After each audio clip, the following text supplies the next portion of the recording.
So today's video is going to be another solved true crime case. Today we're going to be talking about a case from Nottingham that first appeared to be just a very unfortunate, tragic house fire, but as the investigation developed, it seemed there was a lot more than what first meets the eye. But before we get into it, I just want to give our sponsor a huge thank you for making this video possible, June's Journey. June's Journey is a hidden object murder mystery mobile game app that is free to download on both iOS and Android. You play as a woman called June Parker who is trying to solve the murder of her own sister. The aim of the game is to find clues in different hidden object scenes, and with each level that you complete, a new lead is unravelled in the case. The game is set in the 1920s as well, so the aesthetic, the scenes are just beautiful. I personally play June's Journey as a way to kind of wind down after a long day when I'm in bed on a night, because it's all my favourite things like crime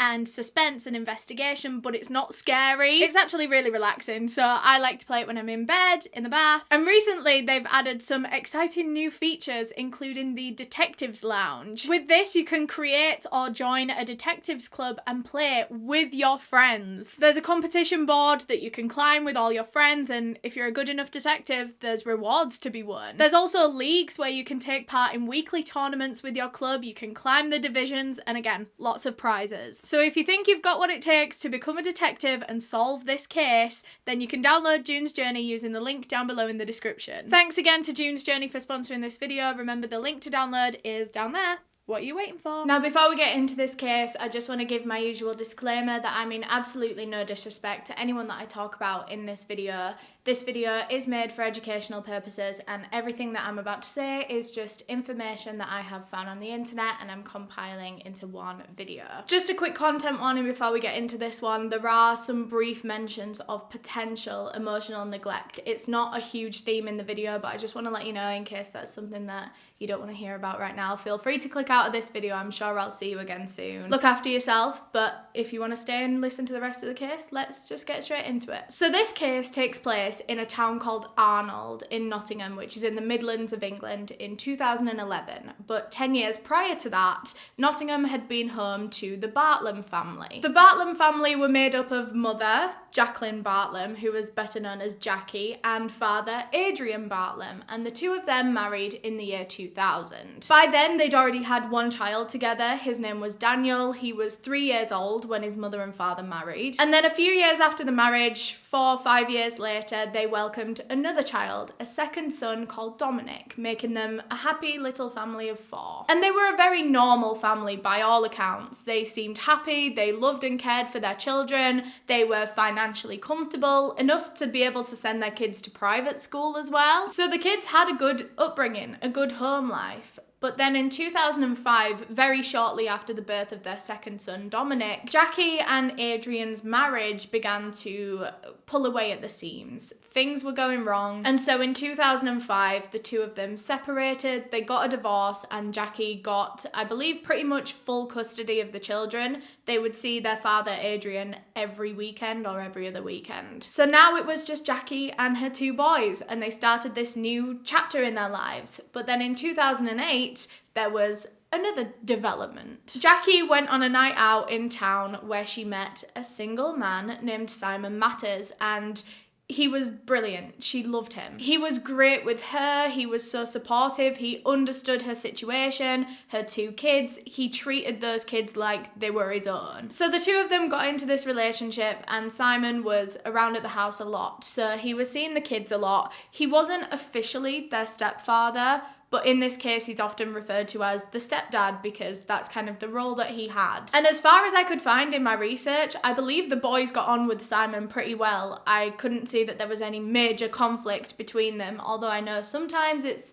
kind of hard for kids so young to welcome in a new parental figure, especially kind of so soon after their parents' divorce. This was only 3 years. As far as I'm aware, the boys were happy to have him in their lives. So they were this new family unit. Simon didn't live with them. He still kept his own house, but you know, he was there, and they were a very happy little group. That was until Easter weekend of 2011. So Simon often travelled for work, and at this particular point, over Easter weekend in 2011, he was working up north in Yorkshire. And Jaqcui was very much used to Simon going away for work, and they were the kind of couple to communicate like once a day. Give each other an update text once a day. So Simon texted Jaqcui on Easter morning, on the Sunday morning, just saying, "Happy Easter, you know, hope you're all okay. What are your plans for the day?" And Jaqcui texted back saying that she and the boys were going to go to, I believe, her mother's, so the boys' grandmother's house, and they were going to have a meal, and that's how they were spending Easter. And that was about it for their communication that day. Just a back and forth text, making sure each other were okay, and then Simon was going to come home the next morning. That following morning was Monday, April 25th, 2011, and Simon got in his car. He was ready to come back down to Nottingham when he read a news article on his phone that there'd been a house fire in Nottingham. Not just Nottingham, but specifically Arnold, Nottingham. And this house fire was devastating. The whole house was like burned to the ground. And Simon, reading this article, he was a bit shaken. He knew that that was where his girlfriend and her children were. So he texted Jaqcui, just making sure that everyone was okay. He really hoped it wasn't her house. About an hour after he sent that text, he still hadn't received a reply from Jaqcui, and there were more updates coming out about this house fire. And the next article he read, they narrowed down the location of the fire to a street called Georgia Drive.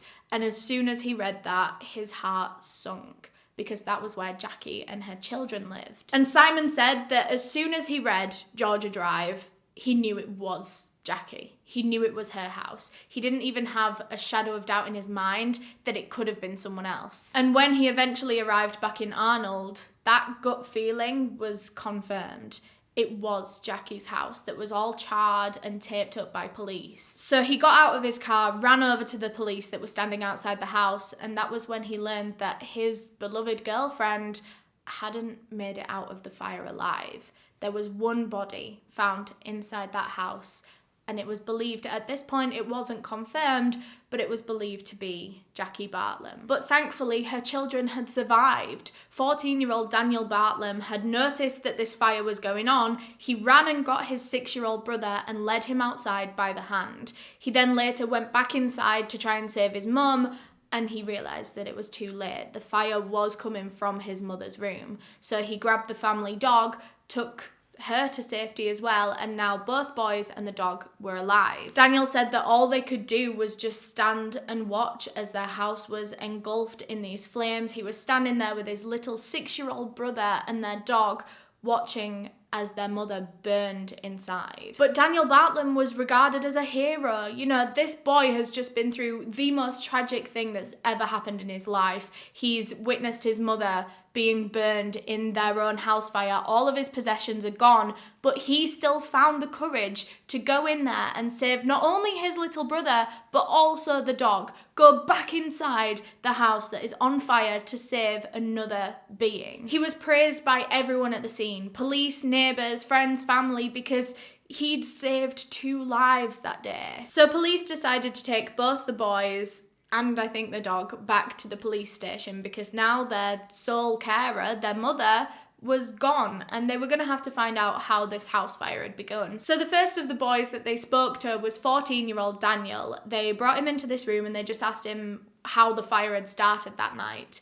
And it wasn't what you might expect. Daniel said that he woke up in the middle of the night to go to the bathroom, and when he got out into the landing, into the hallway, he was startled by a masked man standing there in his home in the early hours of the morning. Daniel said that he just looked at this man and froze for a second, and that was when he looked down and noticed that there was a hammer on the floor. So Daniel knew what he had to do to defend himself and his family. He bent down, picked up this hammer, threw it at the masked man, who then ran away. He freaked out, made for the landing window, jumped out of the window onto the patio and then down onto the drive and ran away. So now this masked man is out of his house. So now Daniel was worried because how long had this man been in the house? What had he done while he'd been in the house? So he started to run around and check on his mother, his little brother. The first room he went to was his mother Jaqcui's room. He opened the door, and that was when he saw inside his mother was laid in the bed and the whole bed was just on fire. His mother was on fire. The room was very quickly just being engulfed in these flames. And it was in that moment that 14-year-old Daniel Bartlem had to make this decision to give up trying to save his mother. He knew that it was too late. And right now, he had the responsibility of his little brother. If his mother was already gone, then it was now up to him to make sure that he and his little brother were safe and that they survived. So he ran to his little brother's room, grabbed him and took him outside. It took firefighters a little while to arrive at the scene, and by the time they were there, they managed to control the fire, put it out.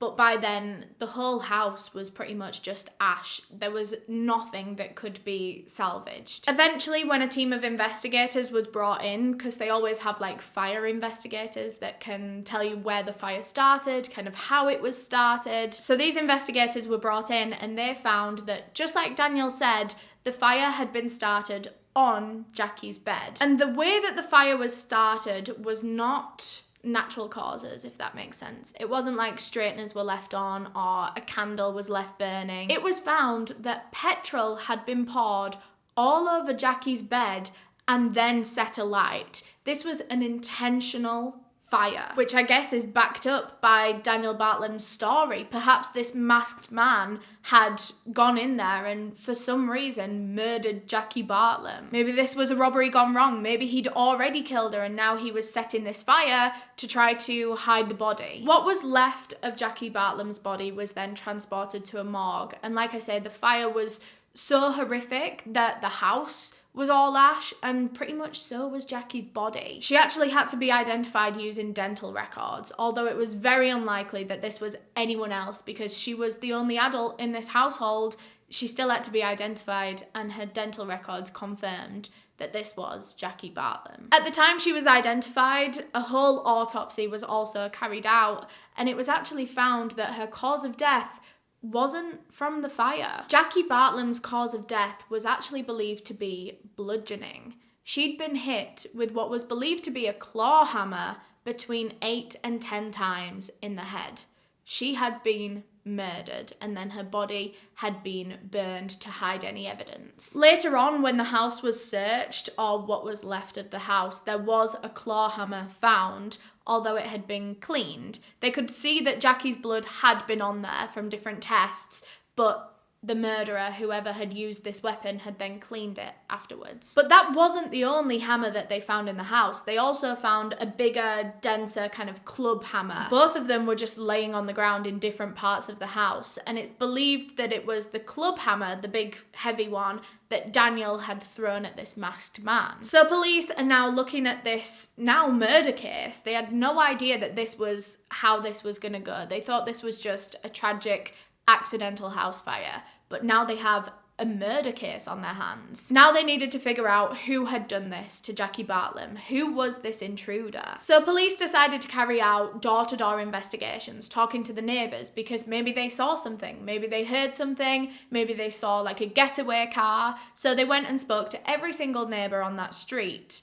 But what they found out was quite different to what they expected. Around 1 a.m, which was just before the fire started, one of the neighbours recalled hearing an argument coming from Jaqcui's home, and it seemed as though this argument was between Jaqcui herself and her 14-year-old son, Daniel. They couldn't hear everything from this argument, but they managed to pick up that Daniel was angry because his mother had moved some of his shoes and like misplaced them, lost them. And he was so angry, in fact, that he stormed out into the back garden, and this is the middle of the night, and he's screaming. Jaqcui was calling out to him from inside saying, you know, just calm down, just come back inside, go to bed. and eventually the argument did die down. When they stopped shouting at each other, this neighbour then heard the Bartlem's shed door, so they had a shed in their back garden.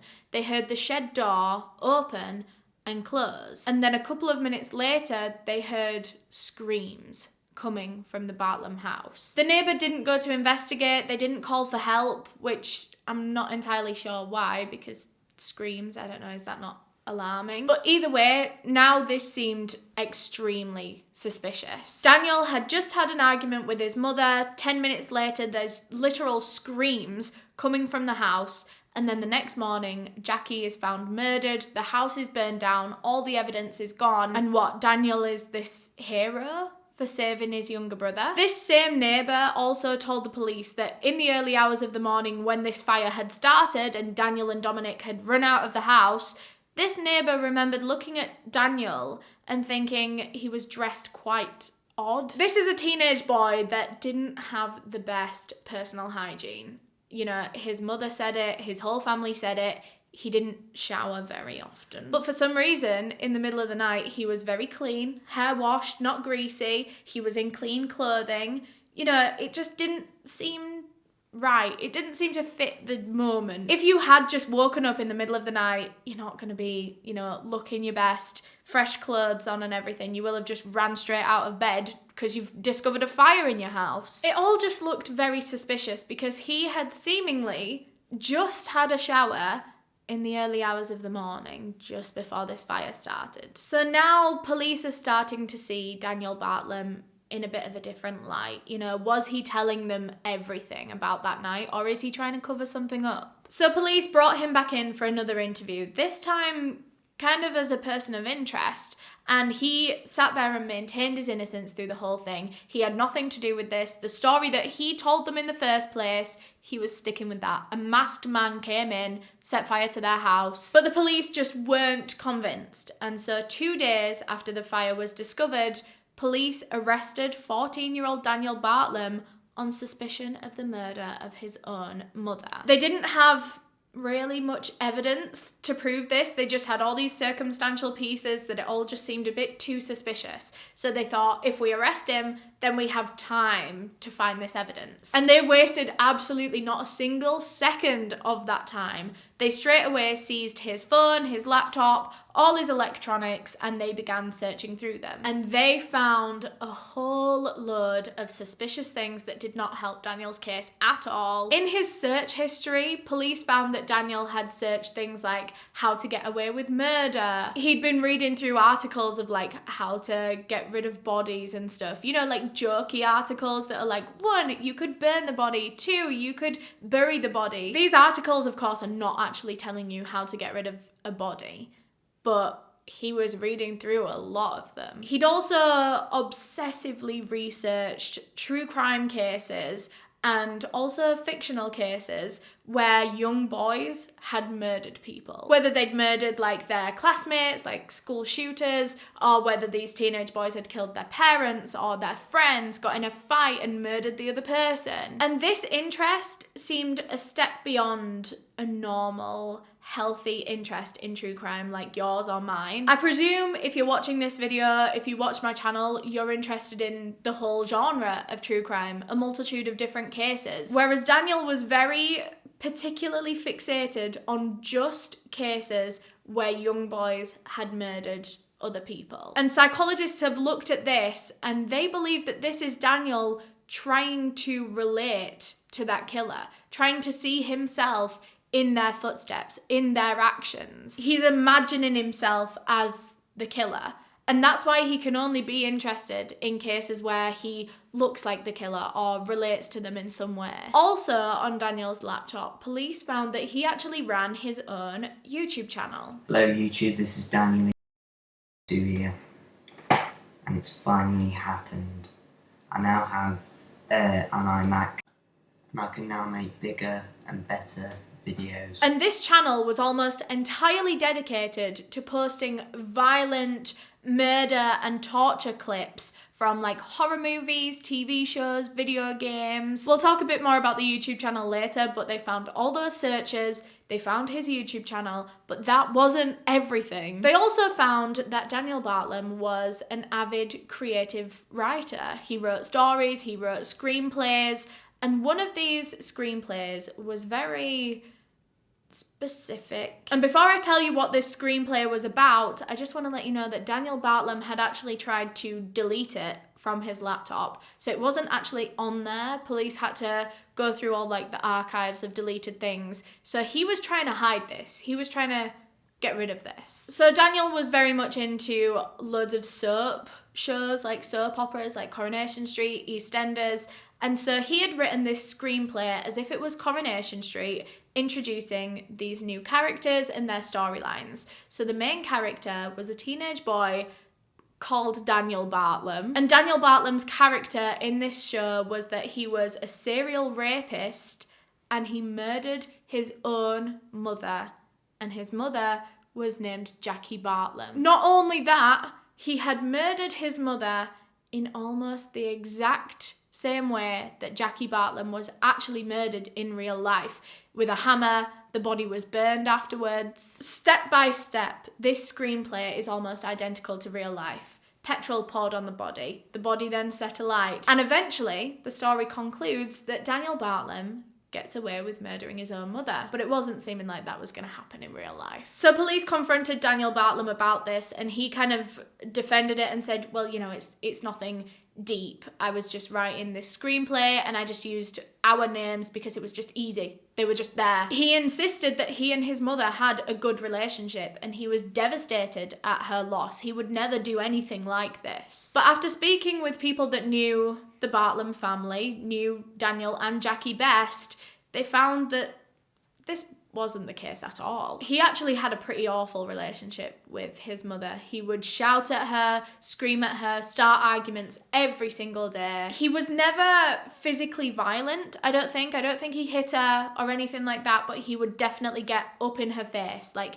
in her space, intimidating her, trying to scare her. He knew how to manipulate Jaqcui and he was very, very controlling. He did this a lot. Everything she did kind of had to be run by him first. So moving house, they wanted to move house, but they couldn't go anywhere that Daniel didn't pre-approve. And Jacqui's new partner, Simon, who was kind of Daniel's stepfather, he was all too familiar with this, with Daniel's bad behaviour. He literally witnessed Daniel getting up in his mother's face, you know, shaking his fists at her, and then later on that night, she would just forgive him. She was very lenient with him. And Simon said that as soon as the autopsy report came back that said that her cause of death wasn't actually the fire and it was murder, Simon said that straight away he kind of knew it had to be Daniel. He knew that it wasn't an intruder. He knew that Daniel had finally taken that extra step against his mother. But where had this come from? Because as far as the rest of the world were aware, you know, his classmates,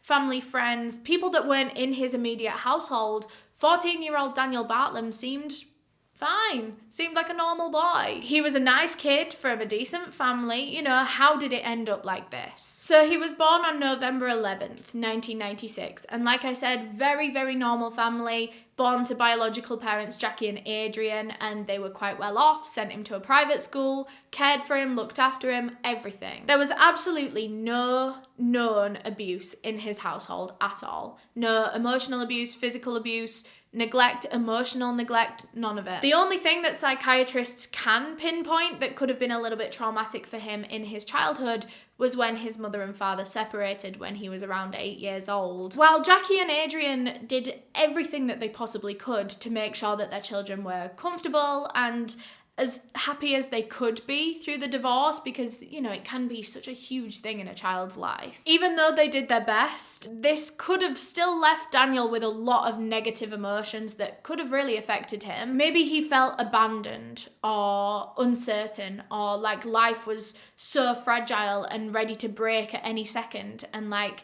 if one little thing happens in his life, everything's just gonna change and come crashing down. It's hard to say exactly what was going on in Daniel's mind through his parents' divorce, but this is the only real big thing that psychiatrists can pinpoint in his childhood that could have made him feel a certain way like this. And I just want to clarify right now that these feelings are in no way an excuse for violence or any of the things that Daniel did. It's barely even an explanation because so many kids go through their parents divorcing. I know so many people, me myself, and people don't turn out violent. That's not something that triggers children to become violent. It's the only explanation we've got, and even then it's a reach. And that's what's so extraordinary about Daniel Bartlem's case, is that there's no explanation.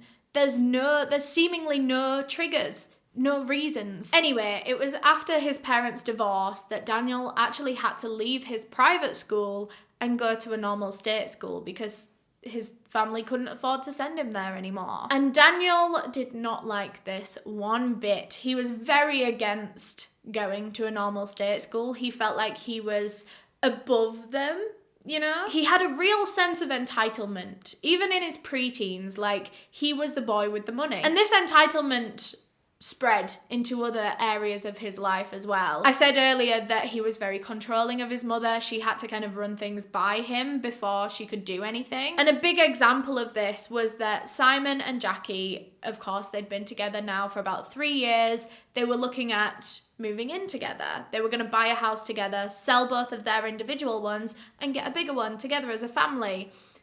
But Daniel kept getting in the way of that. They'd been house searching for like a full year, but every house that Simon and Jaqcui liked, they would take Daniel to go and see it, and he'd be like, no, not this one, don't like this one. And that was it. As soon as Daniel said he didn't like it, that's it. They weren't moving there, you know. Jaqcui was very adamant that she wanted her sons to be comfortable and happy. This was another huge change in their life, and they were both still so young, so she wanted them to be positive about it and move into it positively. If Daniel didn't like the house, she didn't want to force him to do that. Jaqcui was doing this from a place of love. She wanted the best for her sons, but Daniel was doing this from a place of manipulation. You know, fair enough if he genuinely was not happy with the house, but I think he just said it so many times just because he didn't want to move. He liked his life, he liked his house, he liked his private school, he liked everything how it was, and his mother was trying to change that, and he wasn't going to let her. So this is a 13, 14-year-old boy that is completely controlling his mother's life. He doesn't like the house, his mother can't move in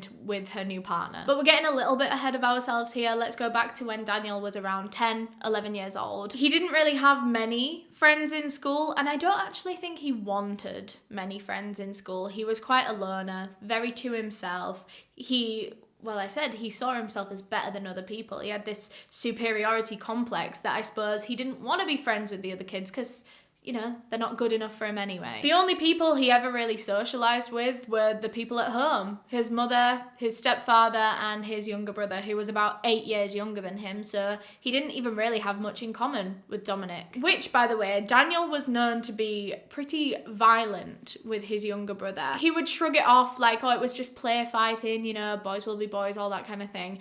But keep in mind this age gap, I keep saying it, he was 8 years younger than him. So when Daniel was 12, 13, this child was like 4 or 5. This was not an equal play fight, you know, this is a preteen versus a toddler. He would pinch him, he would push him, he would kind of dig him in the ribs whenever he would walk past him. And Dominic did absolutely nothing to provoke any of this. You know, he was 4, 5. Like, he wasn't. Of course he wasn't. And Simon Matters had noticed that Daniel only ever did this when his mother wasn't looking, because he knew that it wasn't play fighting. He knew that it wasn't right to be doing this to his little brother. So he would do it when his mother wasn't looking, but Simon caught it. By the age of like 12, 13, that was when Daniel started talking back to his mother in a really aggressive way. I mean, he'd always been cheeky and talked back to her, but by the time he was 12, 13, that was when he was getting up in her face, waving his fists around. There was one particular time that Simon remembered this happening. He was getting up in Jaqcui's face, and Simon literally had to get between them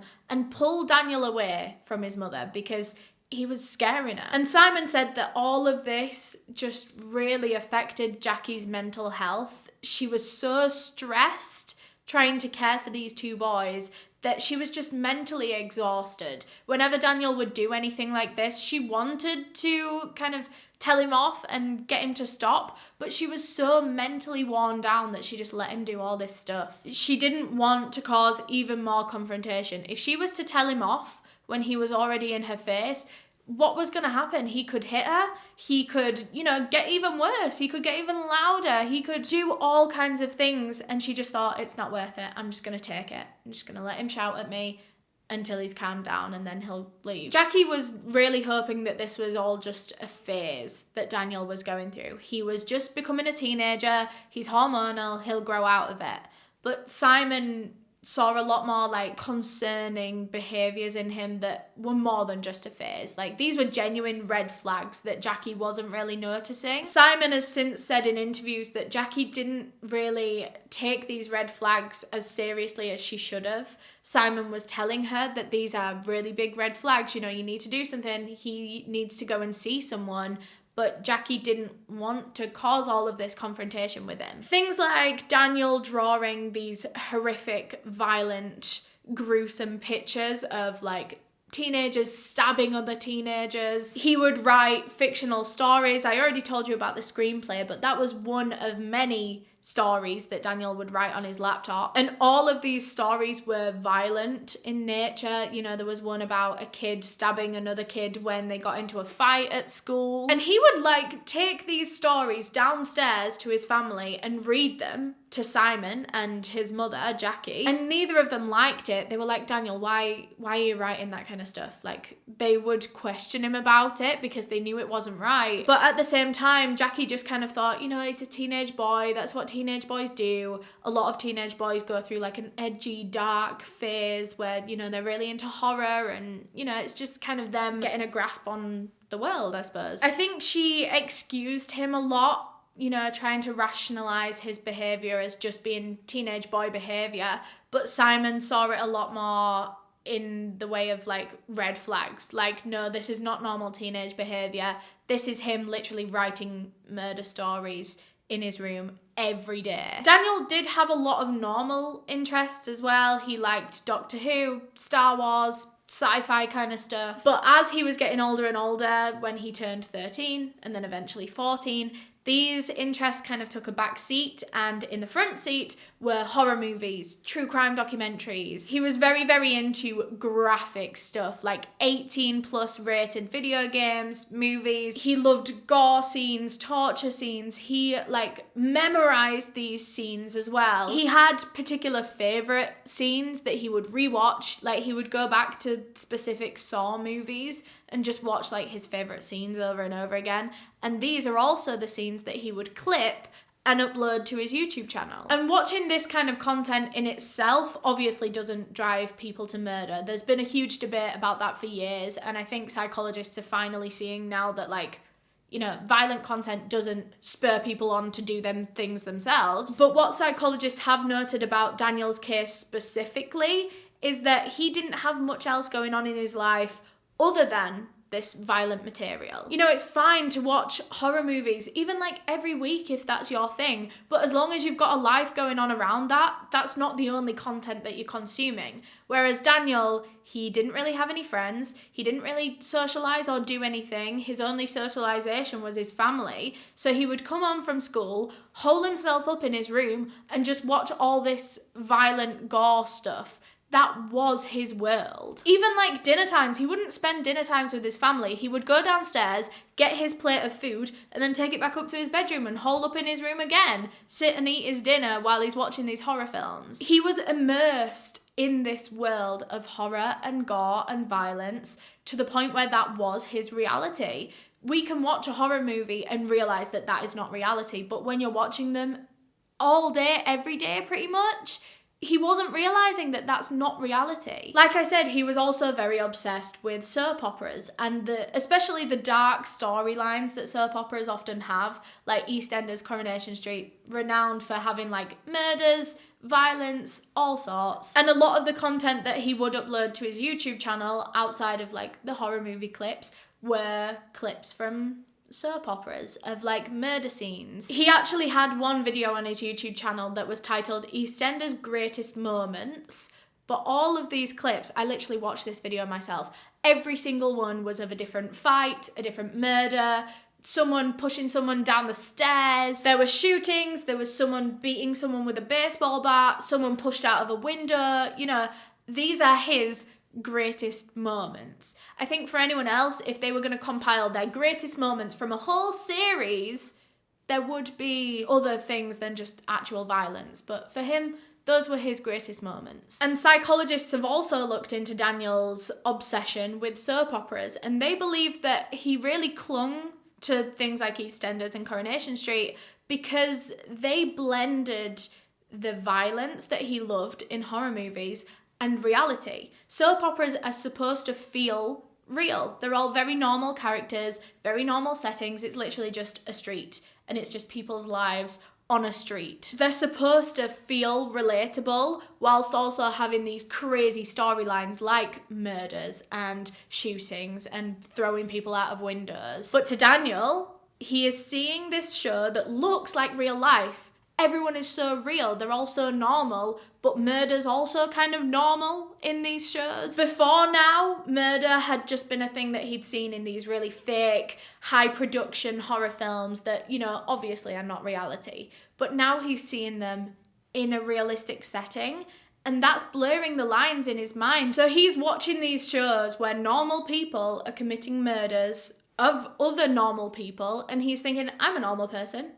My life is normal, so maybe I can do what they're doing. And even worse, in these shows, a lot of the time they get away with murder as well. So he's also seeing that and thinking, I can do that and get away with it, just like that character. And Daniel's particular favourite scene from Coronation Street, and this is one that he's actually clipped and put on his YouTube channel before. I think it's actually been taken down. I'm not 100% sure.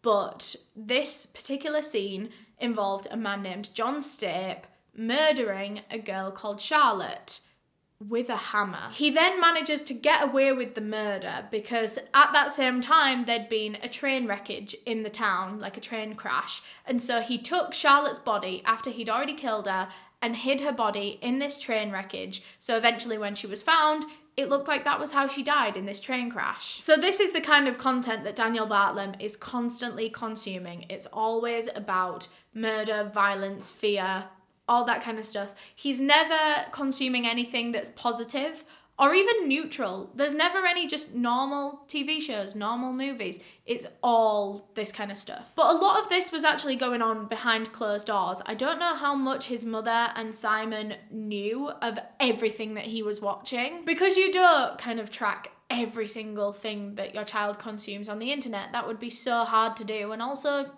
I don't know, quite annoying from a parent. I don't quite think that Jaqcui realised the extent of what Daniel was kind of doing in his room. I mean, Jaqcui and Simon did know about some of the weird and concerning things that he would do, but a lot of it went unnoticed for a long time. For example, there was one day that Jaqcui and Simon decided to go through Jaqcui's house and do like a full spring clean, just get rid of a load of stuff that they no longer used, clean the whole house.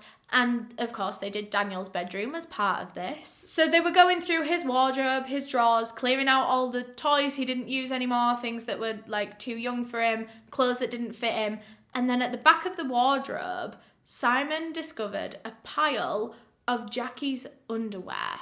Her own 14-year-old son had stolen her underwear and hidden it in his room. And they'd been there for months. Jaqcui hadn't seen these particular pairs of underwear for months. Not only that, they also discovered that Daniel Bartlem had been urinating and defecating in his toy boxes. He literally had an ensuite bathroom.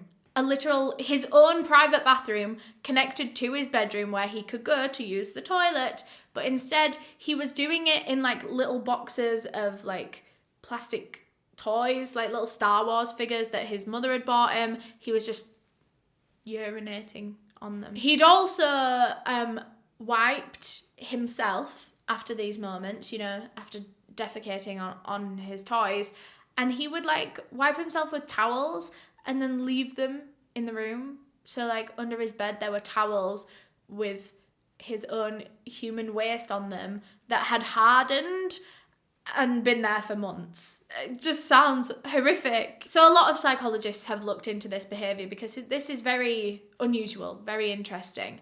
And they're quite polarized in how they see it. There's two different ways that psychologists have seen this. The first theory is that maybe this was Daniel's next step at taking his anger out on his mother. So the Star Wars figures that his mother had bought him, they were the ones that he would urinate on and defecate on. He's just trying to take out that aggression that he has towards his mother on the toys because they're a reflection of her in his mind. She bought them, so now he's taking this out on the toys. These toys represent his mother and represent his relationship with his mother, and he is disrespecting them like this. But the other theory that psychologists have come to is that maybe this is all just a cry for attention, just a big cry for attention. I don't want to comment negatively on Jaqcui Bartlam's parenting at all in this video because I just simply don't know. I wasn't there. Even news articles that I've read that seem to want to comment on her parenting,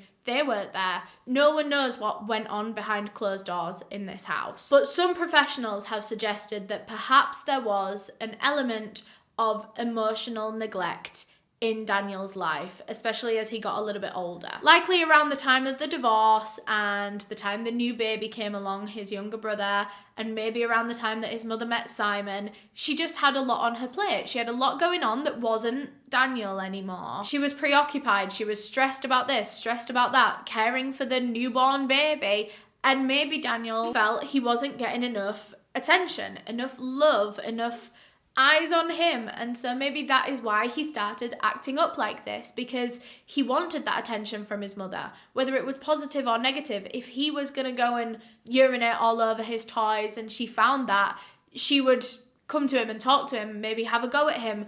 But even though it was negative attention, it was still attention from his mother. He was still trying to get that. Maybe he did all of these things just secretly hoping that his mother would find out. Maybe that's why he wrote all these violent stories and went and told them to her face, because he was hoping that she would have something to say about it. She would have an emotional reaction and kind of chat to him and ask why he's writing things like that. They also think that this was his motivation for stealing her underwear as well. Whilst immediately, right off the bat, it looks sexually motivated. It looks like he's got a weird thing for his mother, very creepy. Some psychologists don't actually believe there was a sexual motive behind this, although it does look that way. They think, again, this was him just trying to get his mother's attention. She'll notice all her underwear's going missing. She might ask him, or she might, stumble across it in her own time, which she did. Maybe he was hoping that this was going to get a reaction out of her, but it didn't.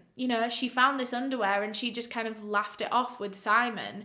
I don't think she ever actually brought it up to Daniel. But another example of this behaviour that psychologists think was just Daniel crying for attention was when he was about 12 or 13, he actually ran away from home. It was in the middle of the night, he just had another argument with his mother, and he decided that he was gonna just take off. He was just gonna go for a walk, early hours of the morning, pitch black, alone, and he was later found by police walking in the direction of his old house that he used to share with his mother and his biological father, his first house that he grew up in. And this is very significant because this is Daniel trying to get back to that old life. He's trying to go back to a place of comfort where everything was stable, where everything was happy before the divorce, before this new guy came into his life, before, maybe even slightly before his brother was born, back when he was his parents' full attention. But before he was found by police, when he ran away from home, he had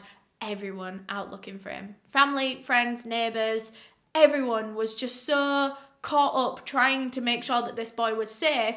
And then eventually when he was and he was brought back home, Daniel just pretended like nothing had ever happened. He just kind of went back to normal life. One of the most concerning things that I found in my research was in the run-up to the murder, so about a year before this happened, Daniel had actually begun seeing his school counsellor, claiming that he was hearing voices. He said that these voices would whisper to him all day, every day, telling him to hurt people that have wronged him. And he also had this big outburst in one of his classes where he was claiming that his school tie had come to life, he was called Fred, and he was trying to kill him. He was trying to strangle Daniel. And again, this can be seen in two different ways. Maybe Daniel was genuinely starting to hear voices and he needed better professional care than just a school counsellor. He needed like proper one-to-one work with a professional, possibly some medication, something like that. He needed to be going through something a lot more intense, like going to his GP, getting put in the actual mental health services, not just a school counsellor. But other people have circled back to this theory of him just crying for attention, and I feel uncomfortable saying that. I always feel uncomfortable when this kind of thing comes up in videos of people faking mental illness or faking these kind of symptoms, because you just don't know. And I think there's a huge problem of people not believing the mentally ill when they say they hear voices, or when they say, this is how I'm feeling, this is what I'm going through, and people just think that they're lying. Especially a kid as well. You know, it's even harder for kids to be believed in terms of mental illness and things like that, because they are often seen as just crying for attention. But you know, it is possible that this was for attention, because he would have these episodes where he would hear voices and he would freak out and he would start screaming in the classroom because maybe he wanted his teacher's attention, maybe he wanted his classmates' attention. He would literally just be sat there in the lesson, and then all of a sudden he would start freaking out, pulling on his tie, claiming it was trying to kill him. But he would never have these episodes when he was just sat alone in his bedroom. You know what I mean? It would always be around people that he would start hearing these voices. Like I say, I personally don't want to make any comments on his potential mental illness, because I simply just do not know, but this is what some psychologists have said. But personally, what I think, all of these behaviours all together, you know, hearing voices and these outbursts in class, stealing his mother's underwear, urinating, defecating on his own toys, hurting his younger brother. I think all of it together should suggest some sort of mental illness, or maybe a personality disorder. Some people have suggested borderline personality disorder. Some people have suggested schizophrenia. But Daniel Bartlem didn't really get any kind of professional help in this way. His school firmly suggested to Jaqcui and Simon that they take him to the doctors and get him properly seen, but they didn't believe that he was hearing voices. They were very reluctant to actually take him to the doctors, because they believed that it was a cry for attention. Eventually they did take him to the doctors, and he only had a couple of therapy sessions. He was seen by a psychiatrist, and eventually that psychiatrist relayed to Jaqcui and Simon that he didn't think that Daniel was actually suffering with anything. So the therapy sessions were very short-lived. I think he only had like 2 or 3, and then he was disregarded by the mental health services, which proved to be a very fatal decision. But the fact of the matter is, whether he was genuinely hearing voices or not, you know, say it was all a lie, and say it was all just a cry for attention, then maybe that child should still be seen by the mental health services, because they're crying for attention for a reason. Maybe that's because they're not getting that attention at home, or maybe that's because, you know, they have some degree of mental illness. I think he should have still been seen, personally. But anyway, that brings us back to the timeline. 14-year-old Daniel Bartlem is now in the police station after being arrested on the suspicion of the murder of his own mother. So he was held in police custody for some time while they were trying to gather all this evidence that they needed to say that he did it. And the whole time he was maintaining his innocence. Police have no direct proof that he murdered his mother, and that's what they need to be able to take this to trial. But all they have right now is just circumstantial evidence, you know, the fact that the neighbour heard an argument and the screenplay that they found on his laptop. No matter how damning that evidence sounds, it's not direct proof that he actually acted on that story and actually carried that out in real life, you know? They either need forensic evidence, like blood on his clothes or his DNA on the handle of the hammer or something like that, or they need a confession. Either of those will do. So in the meantime, as police were collecting this evidence, Daniel Bartlem was placed in kind of a youth offender cell block just to keep him until his trial. And he didn't have the best time in this youth offender institution thing. He was very argumentative. He was a very angry guy. Of course, he got into a lot of fights. But it was one particular fight that he had with a teenage girl in this cell block that actually changed his life. They got into this physical fight. It was really bad. The staff had to come over and like pull the two of them apart. They were dragging Daniel away. And as they did, he screamed out to this girl, "I could kill her just like I killed my mum." an unofficial confession. Police already knew it was Daniel that had done this. Police already knew he had killed his mother, and now they had an unofficial confession. It wasn't an official one, so it couldn't really be used in court, but they now had a basis to go off, so they brought Daniel back into the interview room and they wanted to talk about this unofficial confession. And Daniel decided, as he sat there opposite the officers, he decided the jig was up, and he gave an official confession this time. He said that he murdered his own mother, Jaqcui Bartlam, after a particularly heated argument where she had called him a fucking freak. And he said that this really hurt him. He said that his mother intentionally used the word freak often against Daniel because she knew that's what really hurt him. He was quite insecure about the fact that he didn't have a lot of friends and he didn't have a social life and he was different to everyone else. He had different interests. And Jaqcui knew that about him, and she used that against him. Or at least this is what Daniel said. He said that she used that particular word to get a rise out of him. He said that all day in the run-up to the murder, he'd just been chilling in his bedroom. It was a Sunday, so he'd been in there from morning till evening just watching horror films, particularly the newest Saw film at the time. He'd watched them all back to back all day. That was the only information, the only content he was consuming all day.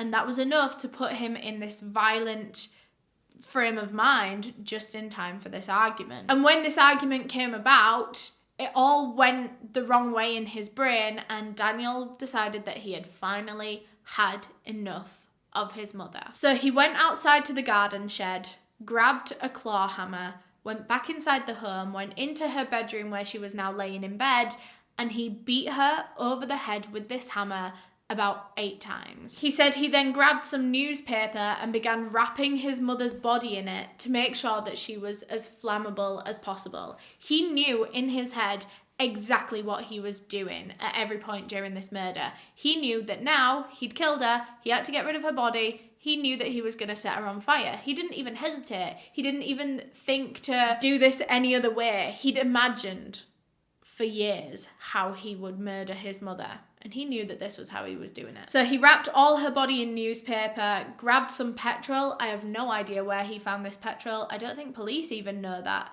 But then he doused his mother in petrol, the whole bed, everything. But he didn't set it on fire straight away. He did all of that, and then he went and jumped in the shower because presumably he probably had a lot of blood all over him from the murder he just committed. So he jumped in the shower, knowing that his mother was dead in the next room and his 6-year-old little brother was just maybe asleep in his bedroom. Meanwhile, Daniel's just having a chill shower. Daniel then got changed into some clean clothes, went back into his mother's room, set her body and her bed on fire, and then went into his 6-year-old brother's bedroom, grabbed him, walked him outside, went back in and got the dog, and then acted like he was a victim and a hero. So Daniel tried to claim in his confession to the police that this was a spur of the moment thing. You know, it wasn't premeditated. He just was so overwhelmed with emotion and anger from this argument that he just kind of snapped. That's what he was trying to say, but little did he know police had already found his laptop, they'd already found this deleted